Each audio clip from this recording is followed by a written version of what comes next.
Ramesh, thanks so much for joining us on the Mr. Beacon podcast. We're here today to talk about accountable digital identity and the ADI association that you are a co-founder of. Thanks very much for joining us on the show. Sure. Thank you so much for inviting me. Let's start off. We can talk about why this is important in a little bit. And let me summarize to say a number of us in the IoT community are creating services which will mean that more and more of what we do is online. We're connecting everything to the internet, and that implies more accounts that people are signing up for. And we all know that that process is somewhat painful and risky. There's a huge amount of identity theft going on. So, how do we overcome that problem? I believe that there's fundamental changes needed to streamline it, to make it more secure. And so I was excited to hear about accountable digital identity as a potential solution to some of these friction points.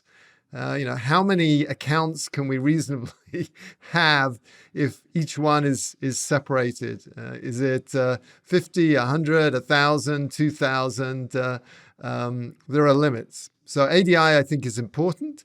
I think it's a really interesting topic. It takes a bit of thinking. Let's maybe start off with you talking a bit about what ADI is at a high level. We'll probably revisit it. Then we can talk about why it's needed and then how it works. But what is ADI? So, actually, that is a good context that you set initially about IoT and identity. ADI is about bringing accountability to the digital world. Not just digital world, what we are doing here can also be used in the real world. A simple example could be when you walk into Wells Fargo Bank, if you want to open an account, they ask you to give you two pieces of photo identities. Those photo identities can be anything actually, and they also probably will ask you if you are say you are applying for a loan, they will ask you what's your employment and give me your employment letter. It is not difficult to type an employment letter that I'm working for, XYZ company tomorrow. It's not. I can just download their logo from the web and put a employment letter that I'm working there, and I ask my friend Steve to sign it for it and give Steve's number that if you have questions, please call Steve. You know, from from the bank standpoint, their responsibility from regulation standpoint is I just need to take copies of this and file it and open the account. They are not, they don't have means today to efficiently and quickly check if the documents that are provided are accurate or not. A driver's license can be fake today. I can get a driver's license that is fake. I can create a photo identity with my name and your picture on that. You know, anything and everything that we're saying, there has to be a way for us to quickly check. It's not like we are going to have these relationships and then go to open a Wells Fargo bank account. You won't go there for 4 to 6 months, try to understand, tell her, and then make friendship. That way, they will know you and then open an account. It's one-time transaction. You go and open account, get out. In that 15 minutes you're there, they must understand every information that you're providing is accurate and it is verifiable. Yes. It's just not there today.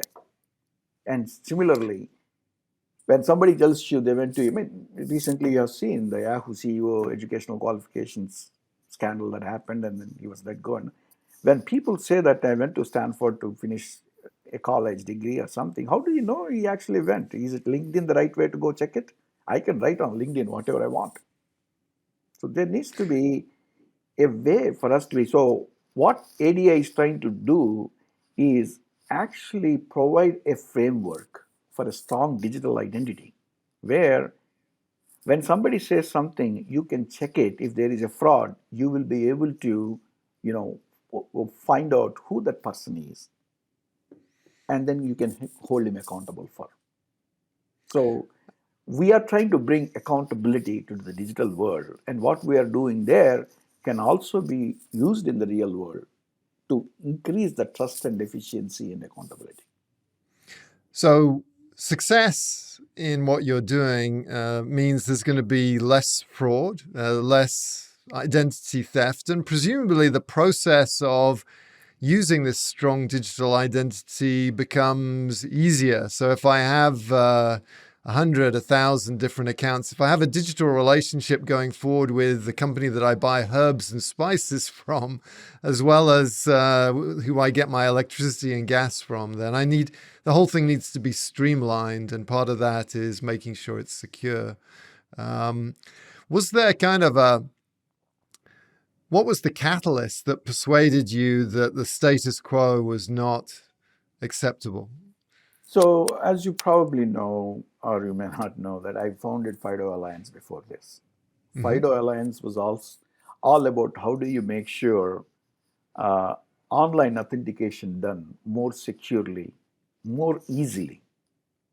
FIDO Alliance today is an international standard FIDO protocol, and it's there in all the operating systems and all the browsers. So what we tried to do there was how to fix the authentication online. Like you just Mm-hmm. mentioned, yeah, on average, people have about 100 to 150,000 accounts, 100 to 150 accounts, online accounts. Mm-hmm. And we probably use 2 to 3 passwords for and recycle all of them there. Like you were mentioning, you are buying herbs from somebody, and you're also buying, online accessing Wells Fargo account. If those passwords happen to be the same, and Wells Fargo has a different risk profile than herbs, and if Yes. herbs, your password is compromised on herbs, you are compromised on Wells Fargo. So the Yes. root problem here is the password. So that's the approach that we took when trying to fix the authentication problem. If you take out the password, then you have nothing to hack into. That's what FIDO Yes. does. So that's Now, a pretty well established standard. Can you name some of the entities that are part of FIDO that are actually implementing it, just to give people a sense of it's that Apple, piece? Microsoft, Google, Mastercard, Visa, Discover, American Express, Wells Fargo, Bank of America, RSA, IDEMIA, on FIDO. There are close to about 260 companies on the alliance. There is not And one company that is branded is not part of FIDO Alliance today.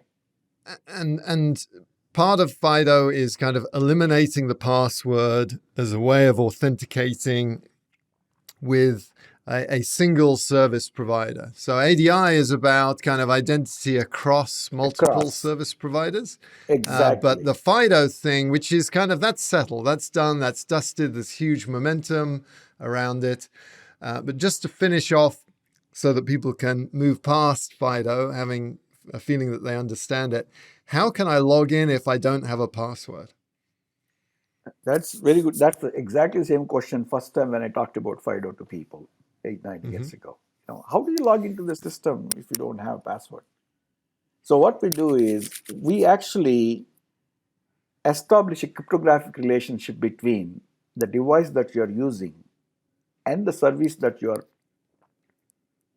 meaning to access to, and then you are establishing your identity and account credentials through your phone that are bound to your biometric credentials, your facial recognition Mm-hmm. and your biometrics, without actually sending any of your biometric data to the server.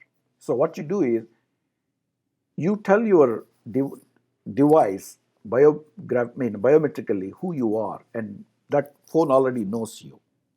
Mm-hmm. Now you will tell your phone, hey, here is the service that I use, and here is my account there. But earlier I was using password. Now put me on FIDO. When I say put me on FIDO, your device actually creates a relationship with the backend server or service that you're using, and then it will share a cryptographic. It happens on public key, private key infrastructure. It Mm-hmm. creates a specific key, cryptographic key for that particular service, and that such key is what gets sent to the service, and the corresponding private key actually is stored on the device, and your biometrics are bound to that. That key only gets released when you authenticate yourself biometrically on your local device. Once you do that, there is something called challenge response that happens between the server and your device, where they use those keys that you shared to exchange the cryptographic challenge and response. That is how you prove yourself to the server. I am Steve, I am Ramesh. So what you do is you prove to your device that I am Ramesh, and device then will prove to the service, yeah, I am coming from Ramesh. That is done completely cryptographically. There are no shared secrets, there are no passwords after that anymore. And each time the challenge response goes back and forth, each time it is different. So if anybody listening in between, each time they will listen something else. So there is no way they can actually keep track and do some kind of dictionary attacks or replay attacks on that. So ADI builds on FIDO. Do you have to be using FIDO to use ADI? To make it bulletproof stronger, we encourage that FIDO to be used, because FIDO is what brings the human binding into the account. I mean, obviously, you can use other methods of authentication, but none of them have human binding to it. Currently, the authentication processes happen. There is some implicit authentication, there is explicit authentication. Implicit authentication is primarily trying to understand which network you are coming from, which device you are coming from, what is your behavioral patterns, what are your movement patterns, what is your GPS location. Those things I'm trying to gauge you without actually knowing who you are. But when you put your user ID password, I know who you are. But most of the websites, without even actually providing your user ID password, they already know who you are. Yes. Because of the other reason, other signals that they see. So let's. But none of them have human binding. The same things, behavioral thing, at home. If you and your son, if your son is using your phone, backend service won't know that it is not you, it is your son. It won't know. So this is where FIDO comes in and brings in that additional human binding. That is, see, conventionally, Steve, for last 40-45 years, the internet infrastructure and online infrastructure has evolved as account-oriented infrastructure, a credential-oriented infrastructure. There is no tie-in back with human. So if I take your account credentials and log in, I become you. Okay. So we never cared about actually binding that account with the user. That's what FIDO does. Right. Thanks for watching this clip from the Mr. Beacon podcast here on YouTube. You can listen to the rest of this episode on iTunes, Spotify, or wherever you get your podcasts. If you enjoyed it, please like and share this video, and be sure to subscribe for more weekly videos. For more information about Wiliot and IoT Pixels, head on over to wiliot.com.